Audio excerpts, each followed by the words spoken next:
Sunana Rahama Sadau. Ku yi subscribing, sannan ka manta ku yi liking, ku yi comment da kuma subscribe. Assalamu alaikum. Yan uwa barkamu da warhaka. Sannunku da sake sauke da mu a cikin wannan shirin mai albarka.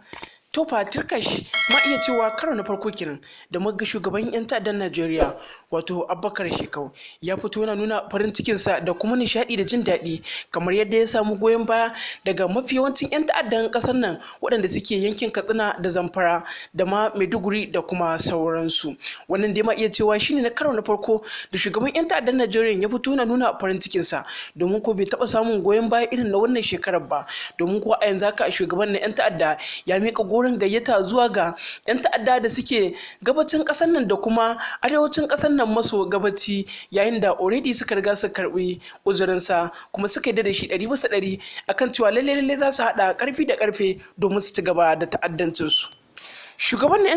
'yan ta'adda wato Abubakar Shekau ya kara da cewa lalle wannan ba karamar nasara ce a gare mu ba, yayin da muke samun magoya baya bula adadin, duk da dai a baya an kashe mana al'umma bula adadin a kasar nan, kuma in ce da ma kasashen ketare kamar kasar Chadi wato sun kashe mana al'umma da yawa, amma sai gashi an waye gari ta ko ina ƴaƴanmu suna tsoro suna mana abubuwan da muke so, yayin da wannan shugaban 'yan ta'adda ya zo ya haɗa kai da 'yan bindigar kasar nan waɗanda ake kiransu wato 'yan kidnappers, mutanen da suke yin garkuwa da al'umma a faɗin ƙasar nan su yanka wasu kuɗaɗe masu ɗimbin yawa su ce lalle sai an ba su. Lalle waɗannan mutane sun kasance marasa imani a cikin al'umma, domin kuwa a jihar Zamfara da Katsina da Maiduguri da sauransu sun daɗe suna cin karansu ba babbaka, yayin da kawai haka za su shigo gari su kashe mutane bala adadin sannan su kore shanun al'umma su tafi da su. Hakan bai tsaya iya nan ba, har faɗe suke wa mafi yawancin mutanen da suka kama matarsu ko kuma suka ci garin da yaƙi. Waɗannan mutane dai sun kasance annoba a cikin al'umma,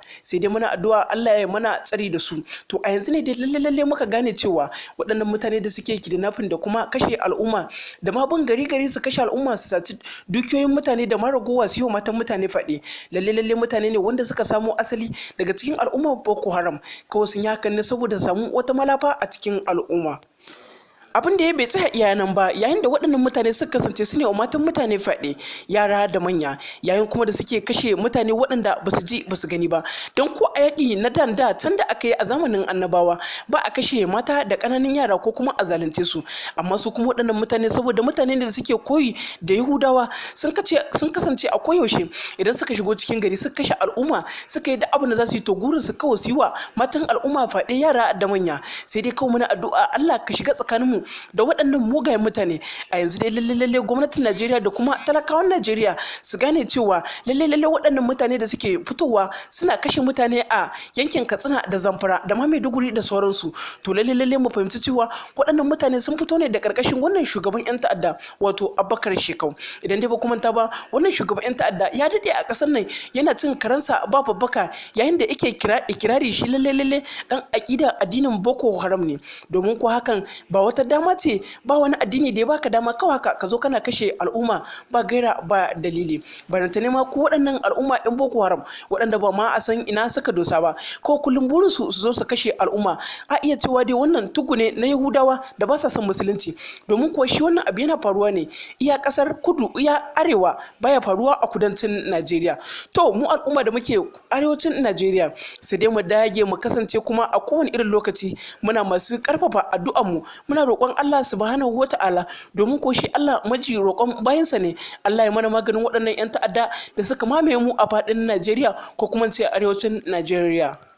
To jama'a, menene ra'ayinku akan wannan farin ciki da wannan shugaban 'yan ta'adda ya fito yana yi, domin kuwa ya samu magoya baya wanda za su ci gaba da zalunta al'umma a faɗin ƙasar nan? Allah dai ya mana magani. Sai ku kokarin ba mu amsa a shafinmu na comment. Idan wannan ne farkon zuwanka sai ka danna mana ƙararrawa, sannan ku danna